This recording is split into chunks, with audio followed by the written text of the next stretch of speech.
So there are some incredibly important elections happening in Orlando this fall. They could have a dramatic impact on everything from taxes to housing to tourism to the environment to mass transit. And we're going to be talking about it all today with one of the best journalists in Orlando, one of the best journalists in all of Florida, really, and someone who knows Central Florida politics better than just about anybody. Here we go.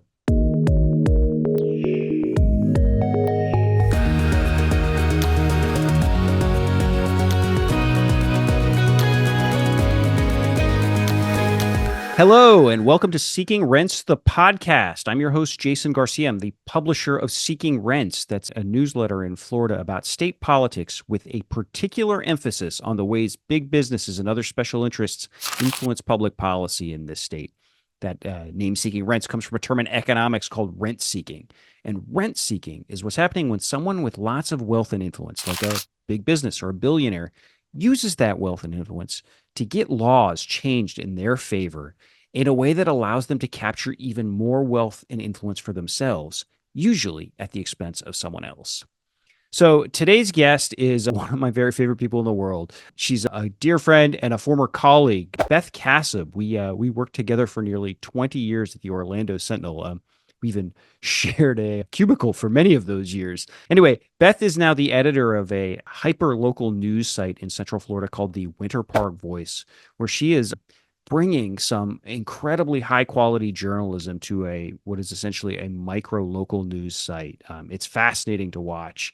We spend a bunch of time talking about Orlando politics, one of the stupidest fights of the year in all of Florida politics, housing challenges, and even a bit about the future and evolution of journalism. I hope you'll enjoy the conversation. And if you do, please make sure to comment, hit the subscribe button so we can continue bringing you more conversations like these. Okay, here we go. Beth Kassab, welcome to the show. Thanks for having me. Yeah, I was joking earlier with you. It is very odd for me to be in a situation where I'm like interviewing you after what we shared a cubicle for like a decade, something like that. Yes, I knew you were in your little baby before the podcast, for sure. That's right. That's right before I reached this mountaintop. That's right. For both of us. Yeah, exactly. Who knew? Winter Park Voice and Seeking Rents. That was in our future. I mean, wow. Yes, here we are. That's right. For people that don't know, we both started at the Sentinel like within months of each other, back in like 2000, 2001, something like that. It's wild.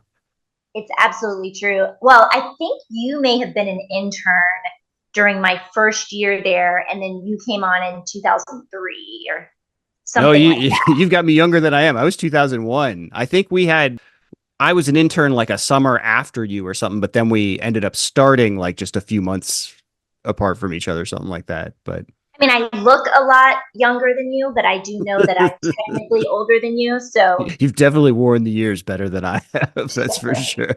Well, so one of the reasons I wanted to have you on too is, I've been writing on the newsletter a lot about, we've got these like what to my mind seem like really significant county commission races this year in Orange County. And for folks that aren't in the area, Orange County is the county that includes Orlando. It's where Disney is. It's a county of like 1.5 million people now. So it's like I think it's the fifth largest county in Florida, fifth or sixth anyway. And there are 3 county commission races. Basically, half the county commission is on the ballot. And in each race, it seems to me there are pretty clear differences. But you've obviously been paying a lot of attention to local politics over the years, too. I'm sort of curious your take on how significant are these races? And I know you've got one in your neighborhood that you're not your neighborhood, but in Winter Park, where you've been covering really aggressively for the Winter Park Voice. Just sort of curious how you sort of see the lay of the land in these local elections. Yeah, so these are 3 really significant races because they could very much remake and reshape the Orange County Commission and drive some possibly significant policy changes.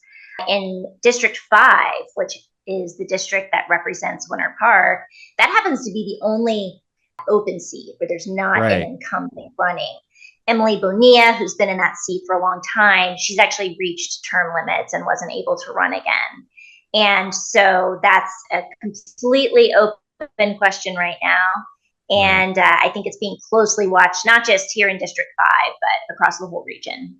Yeah, that's right. And the candidates in that race are a woman named Kelly Semrad, who's been like a pretty prominent activist in Central Florida for a long time. She's also a professor at the University of Central Florida, tourism professor. And then And then when Steve Leary, the former mayor of Winter Park, tell folks like there's some pretty big differences between these candidates. What are some of the ones that like seem like most significant to you in terms of, what it could mean for the future, depending on how it goes? Well, I think it really does come down to the issues. I think a minute ago when I mentioned some significant policy changes, I think that is tied really to two big issues that I can think of. And there's certainly more, but I think the two that have been getting the most focus are the tourism development tax and how we use that here in Orange County. And Right. then also this question of development out, especially out east in Orange County, and what's going to happen to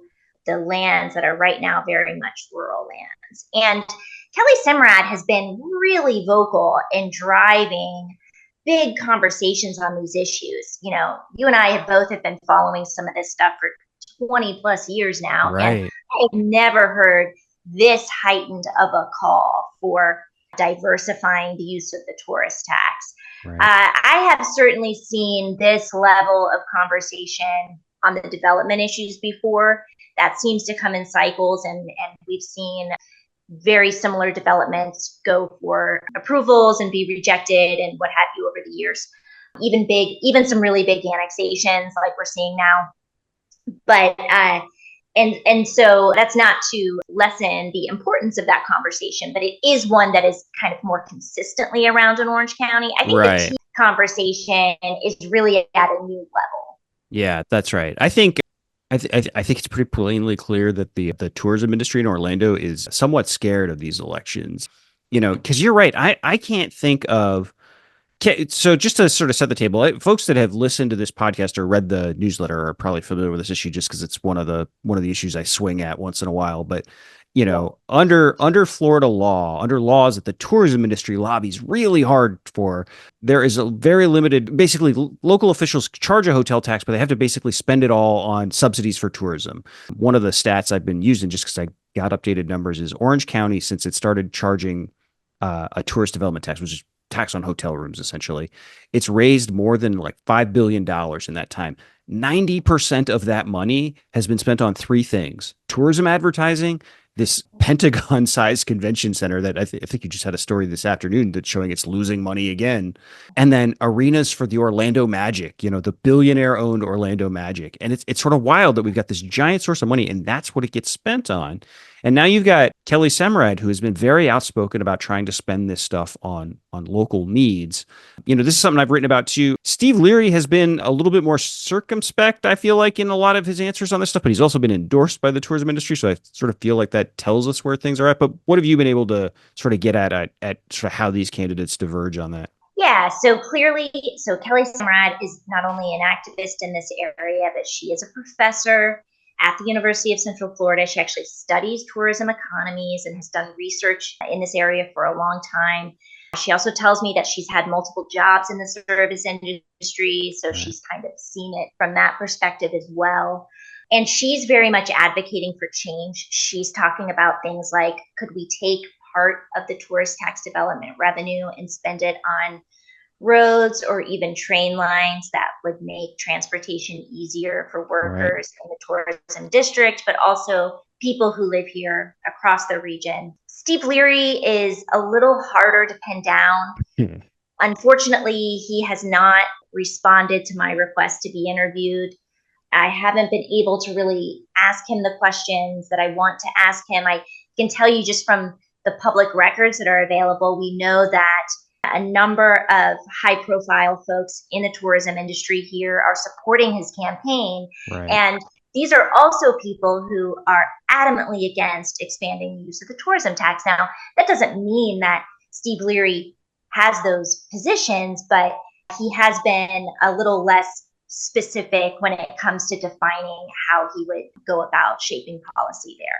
Right, right. We mentioned the tourism industry has endorsed him, and then in each of these races, they're one-on-one races. So the other one is there's the District 1 seat, which is a guy, the incumbent commissioner is Nicole Wilson, who's also been pretty outspoken about spending hotel taxes on local needs, and her opponent is a Republican marketing executive, a guy by the name of Austin Arthur. He has also been endorsed by the tourism industry. And then in the third race, there's an incumbent commissioner, Myra Uribe, against an outgoing state senator, Linda Stewart, who has also been endorsed by the tourism industry. And when I say endorsed by the tourism industry, basically the industry's main lobbying voice in Orlando is this group called the Central Florida Hotel and Lodging Association.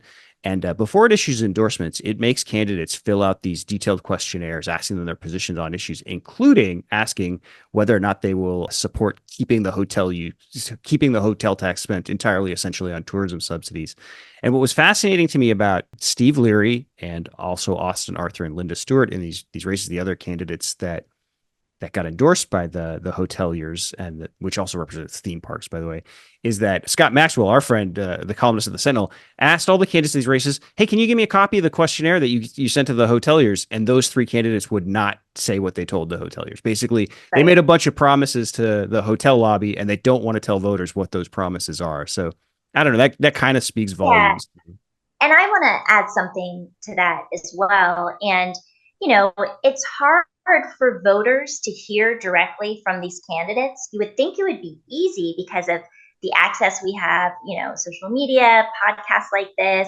Certainly there's reporters in town asking to interview them, but they don't always comply. And there aren't a lot of forums for voters to learn from. And there was a forum just a week or so ago in Winter Park at the Mayflower, which is a development for a lot of seniors.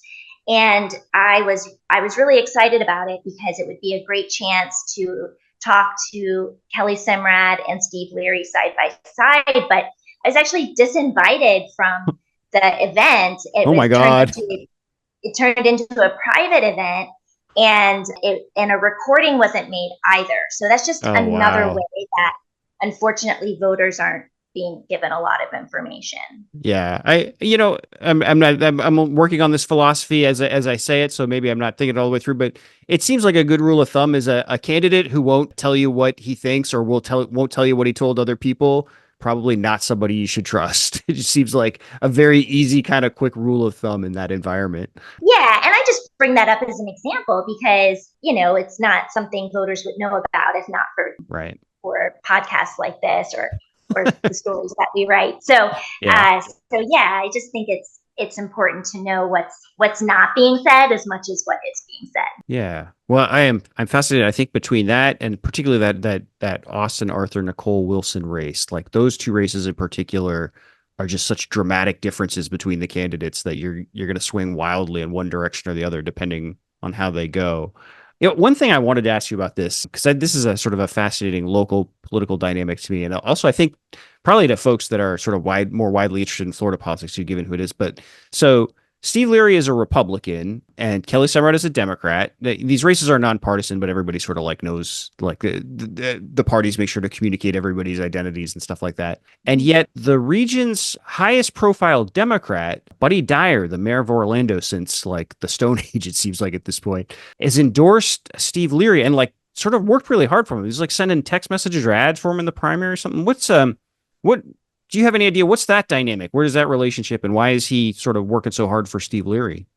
Yeah, so we know that over the summer, Steve Leary's campaign sent out a press release announcing Dyer's endorsement in this race. It's a really big deal. Dyer is, as you noted, leading Democrat here in Orange County, which is very blue.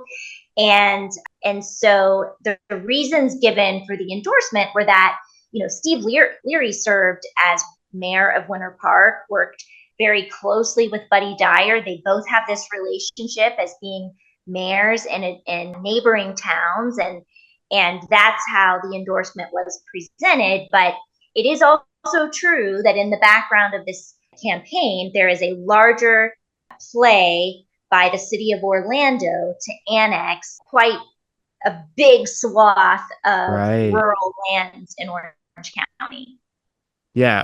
Okay. So I'm so excited you went there because I was wondering if these things are all tied together. And so let me tee this up a bit just for folks that aren't familiar. Separate, sort of concurrently with these elections going on right now, the city of Orlando has launched this just sort of breathtaking attempt to annex I think it's 80 square miles of land that is essentially basically all of the Mormon owned ranch lands between, the boundary of Orlando and the St. Johns River, essentially that they're trying to annex. And the developer driving it all is Tavistock, the developers of the Lake Nona community here, development firm sort of owned or at least founded by billionaire Joe Lewis. And it's probably, I think you would know this even better than me, but like probably the single most politically influential non-tourism company in Orlando over the last 20 years, particularly with the Dyer administration. And so, Oh, and, I and think that's absolutely true, especially going back to some of the other development concerns we've right, seen specific to Lake Nona and the big right, biotech the big biotech push that was right. led by Dyer and Jeb Bush. Yeah, that's exactly right. And all of this is also in East Orange County, which is this district that Kelly Semrad, Steve Leary race would be interested in. And we've also seen Tavistock has been a pretty significant contributor to the Steve Leary campaign. And I guess I wonder how do these things all tie together? Is it right to think of like are Buddy Dyer and Tavistock kind of like working together, and they want a friendly county commissioner for this region while they sort of try and develop all this land over the next years? Like just how do they fit together in your mind? It's a good question, and those are certainly questions we've tried to ask. I was told by Dyer's campaign and also by the Leary campaign that his endorsement is not tied to the annexation issue. This is more tied to it's really tied to their relationship that's existed for a long time and the level of trust and respect that they have for each other. But I think Oh, an important nice. yes, I think an important fact though is that Dyer's campaign apparatus is largely similar to Steve Leary's campaign apparatus. Oh, So really? he's not only endorsed Steve Leary, but he's kind of lent over, or at least they are using some of the same people. So there does seem to be a lot of crossover Right. there, and that's maybe an important indicator of how interested the mayor is in the outcome of some of these county commission races, or perhaps not.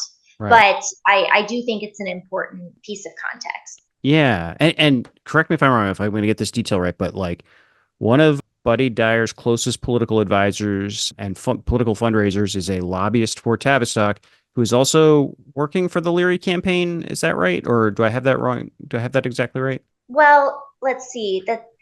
So I mean, you're talking about Kelly Cohen, Yeah. right? Yeah, Kelly, so well known in Central Florida. She's done a lot of amazing work.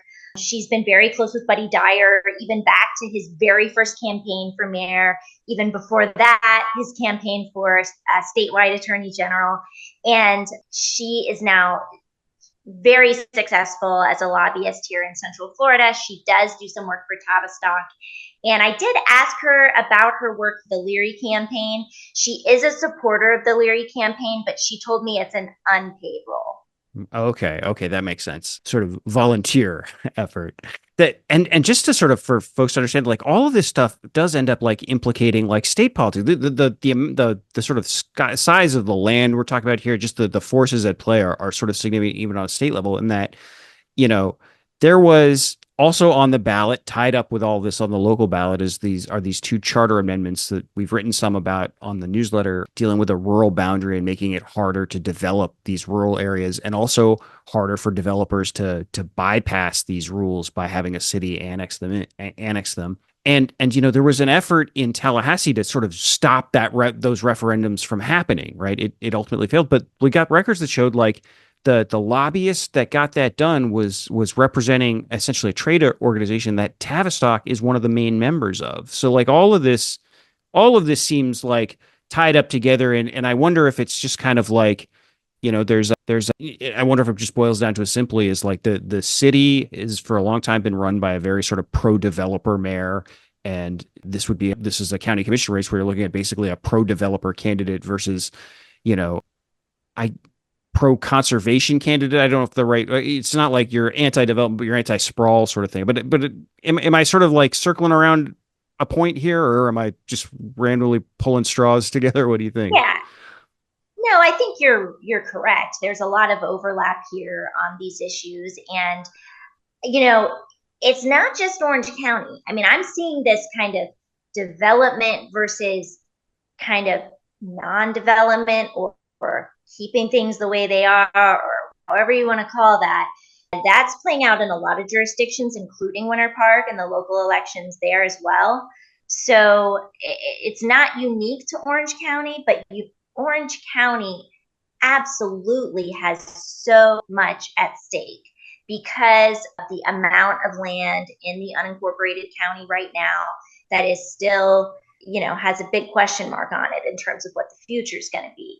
So, and of course, with the environmental resources, again, you might be able to talk more about the west side of the county, but in the east side of the county is, we hear a lot about the econ, a lot of the conservation lands there. Right. All the way up to Oviedo and Seminole County's rural boundary as well. And so, a lot of us, we live in the community. We don't really see borders. We don't really know when we're going in and out of one county or another. We just want to know that the trails and the lakes and the rivers and all of that are going to continue to be protected. I say we, I mean, kind of the general population at large. Right. That's the sort of thing we tend to hear.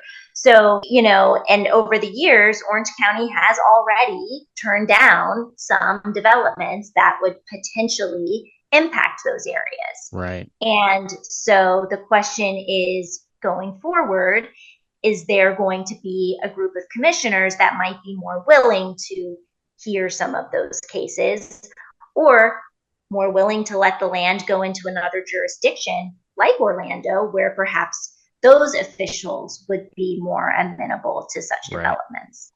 Yeah. And I think I got to tell you, so this is a challenging one for me as I think through the issue, in that, not unlike the hotel tax stuff, where I think it is one of the, I think I've described it, one of the worst examples of rent seeking in all of Florida politics is the way the tourism industry lobbies for these laws that basically force counties to spend all their hotel tax money on subsidies for the tourism industry. On this stuff, I do think it's a bit more complicated in that, I've been kind of, at this point, I think pretty well YIMBY pilled on the idea that, like, we need to make it easier to build housing. And so, when you're trying to limit, like, this rural boundary is a form of like a restriction on the amount of housing you can do, which feels like not necessarily the best thing to be doing, but also what you're talking about is making it harder to build housing from, like, literally, like, in some cases 30 miles from the city, right? And proponents would tell you that the point here is to, like, essentially force more development into redevelopment in infill areas and trying to build higher density development in urban areas. And you've got to, like, essentially take this sort of, like, cheap, easy to build undevelopment land off the table. Otherwise, developers are going to keep going there because that's the easiest way that's the thickest profit, the thickest profit margin of it all. Right. And so this is one of those debates where I see both sides. I'm curious your take on just how you strike that balance, especially you cover Winter Park, the Winter Park Voice. And that's an area where redevelopment is often really hard because there's, locals are usually not real thrilled when, like, a mid-level apartment building might be going up somewhere, or you might be talking about more intense developments around areas. I'm sort of just, like, circling around the drain here, but what do you think of all that? Yeah, no. Okay. So I think you've really touched on an important issue, which is infill development and how do we make that happen? Because I think what I'm hearing from a lot of folks in the community is they're more interested in continuing vertical development in the more urban areas, creating more housing that way, or redeveloping pieces of land closer to town where you can create more housing units and basically a bigger bang for the buck, versus sprawl that is farther outside the urban core and is potentially, the argument against that is that it's potentially more expensive because you don't even have basic services out there. Like, you might not have a fire station, a police station, roads, basic sewer and water. Yeah, run water lines out there, right? Yeah. Right. So now, but urban infill, as popular as this kind of theoretical idea can be, also proves really, really difficult. In Winter Park, we just had an example of this where Rollins College, which is a small liberal arts university college in Winter Park, it's known for beautiful, picturesque campus on the lake. They wanted to build some apartments for faculty. What they were saying is, hey, listen, we're having some trouble recruiting faculty, especially new early career faculty who aren't tenured yet. They're not the highest paid faculty. And Winter Park is a beautiful town, but it's quite expensive to live there, especially near the campus. And why don't we build some apartments? And this would help us recruit better faculty, and it would also help create some more attainable workforce housing in the city of Winter Park. And there were a bunch of people behind this idea, but there were a lot of people who were absolutely against the idea. They did not like the idea of apartments in kind of, we'll just say downtown Winter Park. That's essentially where they were. And the project was ultimately approved not too very long ago, but it went through a number of changes. The other thing we're seeing a lot of tension over is, hey, are we building too much space for parking? Could we take some of these big parking lots with big office buildings that are sitting empty most of the day and convert that to other uses? Right. But there's a lot of tension there too, because a lot of folks have a hard time finding a parking spot certain times a day, and especially certain times a year. And so nobody wants to design a whole town around the Christmas shopping season. But that's why we have more parking than we need in certain areas. And so there's some officials in Winter Park, and I'm sure it's happening elsewhere too, are saying, hey, can we reconsider this and maybe devote some of this land to other uses as well that might be more productive? So that whole discussion over how the land should be used, especially land that's extremely urban already. Right. You would think, well, that's done, right? It's already developed. But no, actually, a lot of this land is going through changes and redevelopment. And those are important conversations too. Yeah. And we saw the same sort of example in the west side of the county where Disney tried to build a big affordable housing project. And like, Lord knows I've had my issues with Disney over the years on different stuff, but they were absolutely on the right side of this. They were building, they had an affordable housing project that was going to, like a meaningful one. It was a big one. And like the whole area went nuts trying to fight it. And like, we even saw like Nicole Wilson, who I think is the best county commissioner we have right now, ended up voting against it because, her constituents were also against it. But I think that was the wrong vote. Right. And it just becomes like, I don't know how do you get past this? Like, we need to build more housing, and we don't want to build it far away where it ends up like chewing up a bunch of like environmentally important land and rural land, and is much more expensive in the long run because you got to, we're literally in the process of planning out a multi-billion-dollar network of toll roads just to service this Tavistock Mormon land that they want to develop over the next 50 years. Versus when you try and do infill, then a bunch of neighbors like in the area get up in arms, and those tend to be voters. So it's like abstractly, it's a fascinating problem, but at some point it's going to require, I sometimes joke like the worst rent seeking lobby of all are existing homeowners, right? They don't want anything that they feel like might dilute the value of their property, Yeah.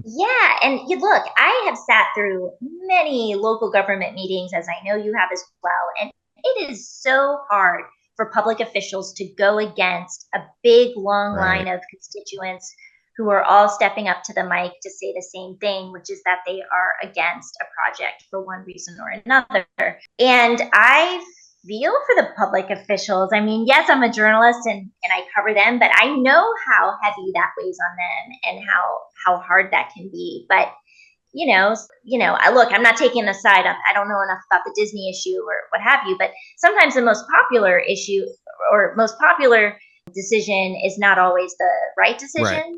And I think, unfortunately, when people hear affordable housing, I think there's still a good measure of education that needs to come with that because people think about like, oh my goodness, is this going to be like a publicly subsidized housing project, or what is this going to mean for my own personal land values and that sort of thing? And I don't know the answer to this, but it might be interesting to go and look at where some of those newer developments are across the state of Florida and what the impact has been. Because I think what you might find is that in some areas where there's newer apartments and that sort of thing, the walkability is better and there might be more of a critical mass to support the kind of retail and restaurant environment that transit. A lot of people say they want.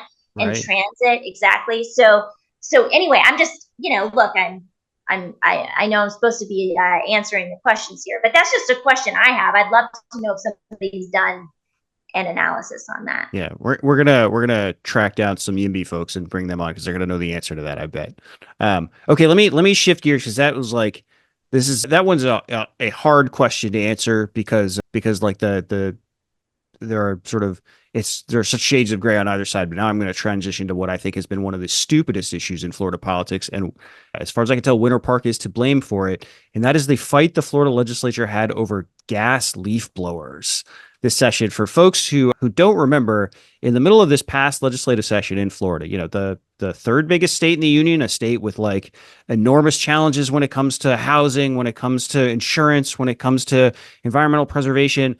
One of the issues that the Florida legislature decided to take on was stopping local communities from banning the use of gas leaf blowers, which for my money, the most annoying machines on earth.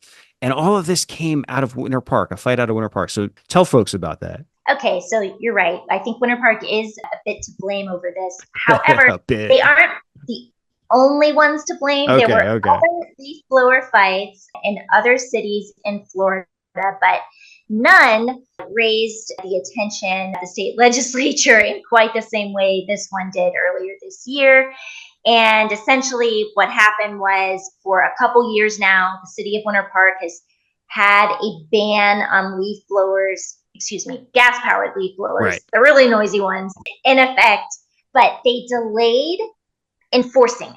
Okay, so what they said is, hey, we're not going to enforce this yet. We're going to give everyone, and I believe the original thought was that we're going to give everybody 30 months, and that would be enough time for homeowners to convert their own equipment to electric, and importantly, for big landscaping companies to convert their equipment. And some companies and homeowners did that, but a lot didn't. And they were very concerned about the cost. They were concerned about how much time they would have to do this as the deadline was drawing closer and closer. And it turned into a big to-do in Winter Park, especially once State Senator Jason Broder, who is actually out of Seminole County, but he was the one who said, okay, I don't think this is an appropriate policy decision for a city to make, even though quite a few other states had already made this decision. And so he tried to preempt it in through the state. Well, it was really ultimately through the state budget. Right. So where we're at is the city of Winter Park is now having a referendum that will be on the next city election ballot. That's going to be in March. City elections are not always the same as normal, what people think of as normal elections in November. So Winter Park is one of a number of towns that they do elections in March, and voters will decide in March whether this ban should stay on the books or not. And I think we're going to hear quite a bit more about that. Oh my God. The issue has been, of course, people don't like the noise, especially during the pandemic when all of us were working from home. And people found this very disruptive all day. But on the other side of that, landscape companies and others felt like it was just truly a form of government overreach to tell a homeowner or a landscape company what type of equipment they had to use. I don't know. We tell people what sort of tools they can use in professions all the time, right? We're not letting like doctors perform surgery with butter knives, right? I don't know. I think there are many safety regulations in place, and for good reason, in all kinds of fields. And I should add too that the original issue in Winter Park was not just noise, but also the emissions and some thoughts about pollution, especially because Winter Park is on the lakes, and there are some national studies and data that show like the emissions from lawn equipment in states like Florida, where there is a lot of landscaping, are significant. So there's multiple fronts there on both sides. Right, exactly. Fire them all into the sun as far as I'm concerned. I don't understand. I've never understood why leaves in a yard are anything any of us cares about. They're leaves. It's part of nature. And Jason Broder, man, filing that like the guy, it's, to my knowledge, didn't file a single property insurance bill this year, but made sure to spend some of his finite time working on, you know, stopping communities from making their own decisions about leaf blowers. It's like, to me, that is the overreach here is Tallahassee telling, every community in the state that you don't get a decision to make yourself here, that Now, ultimately, oh, go ahead. I think Governor DeSantis vetoed the He money. did. So I think that study is no longer happening. The study that Senator Broder wanted to happen, I don't believe that's happening now. Yeah, we can nerd out on this because I was fascinated by I learned something new from this process. But you mentioned that like they did this through the budget, which like it makes this whole thing even stupider, right? Like we shouldn't be. Tallahassee doesn't need to be getting involved in local leaf blower battles to begin with. You certainly don't need to be doing it through the state budget. But the way they did that is you're not supposed to do policy in the state budget, right? Like that's one of the rules of governing. And so the way the legislature will often get around that is they'll stick a little like a fig leaf project in the budget. In this case, it was a study of leaf blowers. And then they get to write a little bit of law sort of implementing that funding line item. And so they use that little bit of law to say like, oh, also you can't regulate leaf blowers anymore, cities and counties all across Florida. And what happened is the governor, like you said, vetoed that little line item of funding. In doing so, I did not realize this until this year because of this whole. It's crazy how much time we've even spent on it. But when the governor vetoes the fig leaf line item from the budget, that means all that implementing language also gets vetoed, even though he doesn't actually technically go and veto that stuff. So yeah, it ultimately didn't work anyway. Although I guess it worked in the sense that the city has still delayed enforcement and is going to this referendum. So. That's right. So I think it was a mission accomplished on the part of Broder from the standpoint that the referendum is going forward, which is something he specifically asked for according to what the town was told by the city manager. And also the rule is still not being enforced right here in Winter Park. Yeah, that makes sense. Well, mission accomplished. Congratulations. Maybe solve the insurance crisis next. That'd be a great mission accomplished to follow up with. Yeah, there'd be a lot of things that it would be much more right. satisfying to say mission accomplished. Right. Good. Yeah. Help us get an answer on this housing thing. We just spent like 20 minutes with, I don't know what to do. Right. That'd be great. Okay. So I'm going to end this with kind of more sort of journalistic question. I'm sort of one of the things I've really enjoyed watching you take over as the editor of the Winter Park Voice, because you've kind of been sort of playing out like a thing I often dream about or fantasize about, is this idea of like a really kick-ass journalist, someone who's like trained a long time, who's really aggressive, who's really rigorous, taking over like a hyper local news source and bringing the kind of journalism that you would get at like a major newspaper, the Times, the Post, a major metro, and bringing it to a hyper local news source. And I just always think that's fascinating to watch happen. And I think you've been doing an amazing job of it. But what made you go do that? Like why, you and I have both been doing this stuff for like we said at the top of the show, for more than 20 years, but sort of what drew you to that project and sort of, obviously this business we've been in it's been through some shit, and yet we're still doing it. Like what makes you keep doing it? Yeah. Well, thanks for that question. And thanks for saying all of that. I mean, I'm not really where I want to be yet with the Winter Park Voice. But we are getting there. This is a really small operation. We, in addition to writing the stories and doing the reporting, attending the meetings, I'm also doing all of the administration, and that's taken up more time than I expected. Yeah. But is, I think, really worthwhile because we went through the process of becoming a true nonprofit. We joined the Institute for Nonprofit News, and we're starting to take advantage of some of those resources and programming, which I think is going to continue to build our foundation. We have some editorial standards in place that keep us honest and help with the transparency. We're funded completely by community donations. We do not sell ads and we don't even sell content or subscriptions at this time. Everything is free. So definitely encourage everybody who's listening to go to winterparkvoice.com and sign up for Yeah, our we'll free throw a link in the show notes newsletters. too.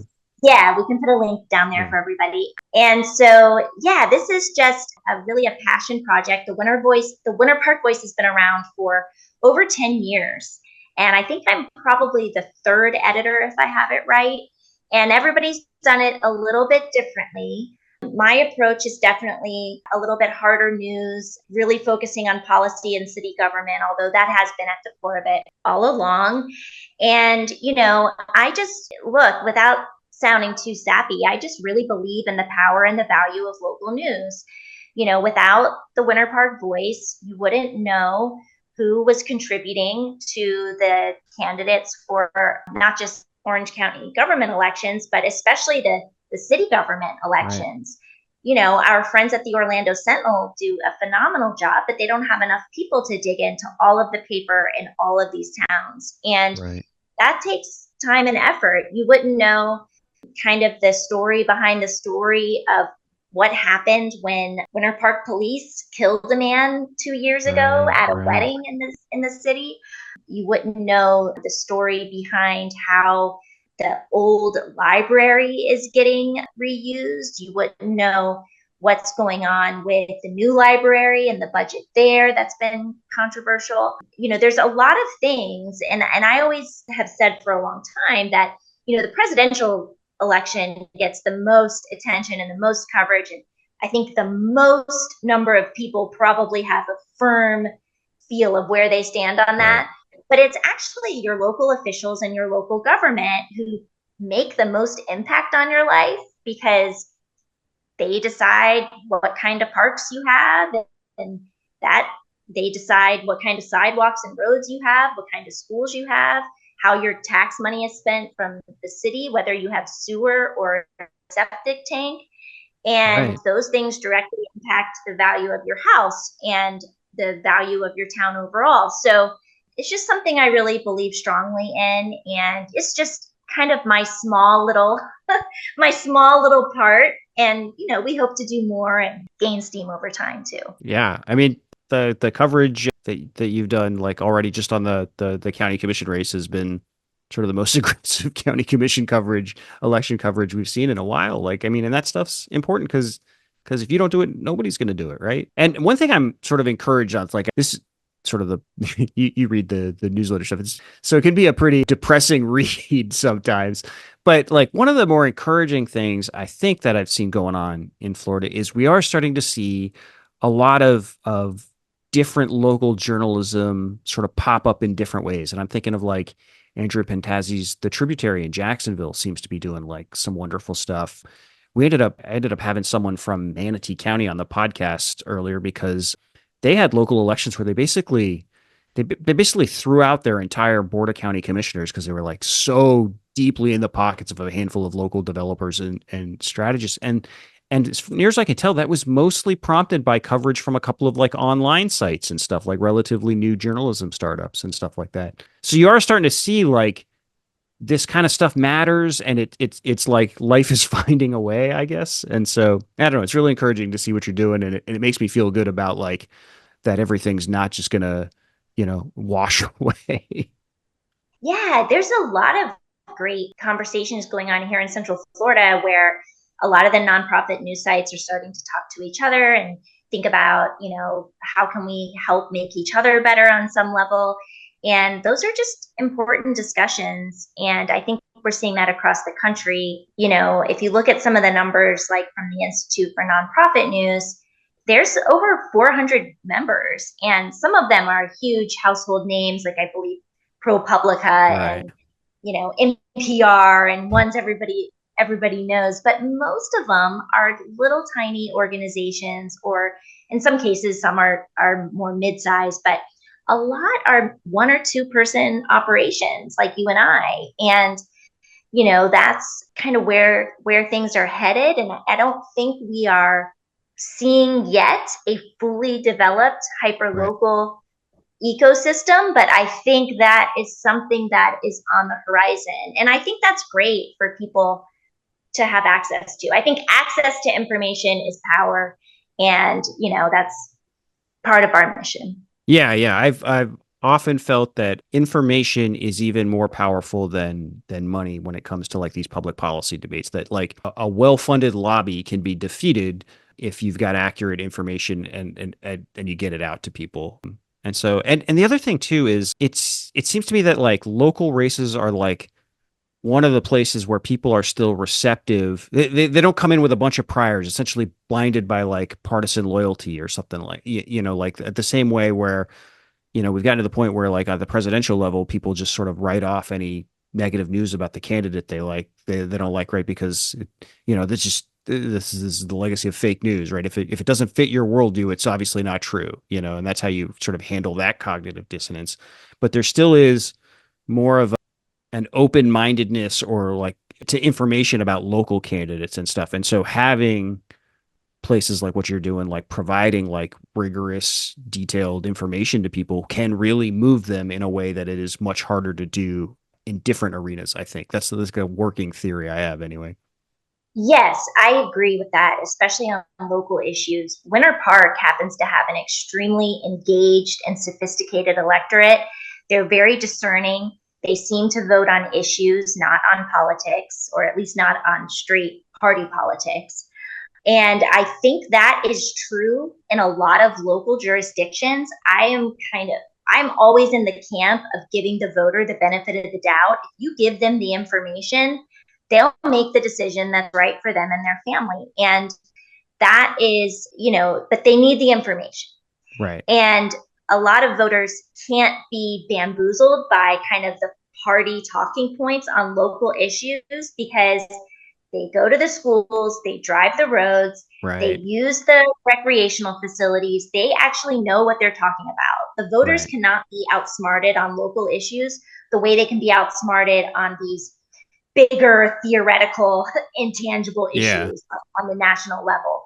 And I think that's just really important. And, I think candidates who don't talk directly to voters and give them the benefit of the doubt and understand how knowledgeable they really are, they end up paying for that in the end, because it's, voters want to know who they're electing. And on the local level, the presidential candidates can not go to debates or not do forums or what have you. But here in Winter Park, you elect somebody to office, chances are you're going to run into that person at Right. Publix or someplace else. And so there's a lot of face-to-face contact that you can't get around. And I think that's an important element to local politics, and just sort of a fascinating one too, to see how things really, really work in these small towns. I mean, I know people think Orlando and Central Florida is certainly, it's much bigger than it used to be, but Right. still kind of a small town. Yeah, that's right. That's right. It gives true. It was like the cliche, all politics is local. Still like it's a Yeah. cliche for a reason. Well, thank you for doing this. This was awesome. If it's okay with you, I'm gonna have you back on before that gas blower referendum so we could do like a really deep dive into that issue. Give that the attention it obviously deserves. So Yes. yeah. We'll do a full hour Yeah, yeah.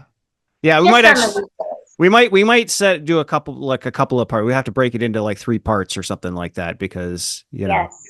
I mean, I think I'm envisioning like 10 to 14 panelists. Yeah, that's right. That's right. Yeah, it'll be the most downloaded 10 episodes we've ever done, I'm sure. So That's right. That's right. thank you for doing it. It's awesome to see you. Yeah, great thing. Great doing this, and always fun to see you. All right. I'll talk to you soon. Okay, that'll do it for the show. Thank you once again to Beth Kassab for joining us. I hope we'll have her back again pretty soon here.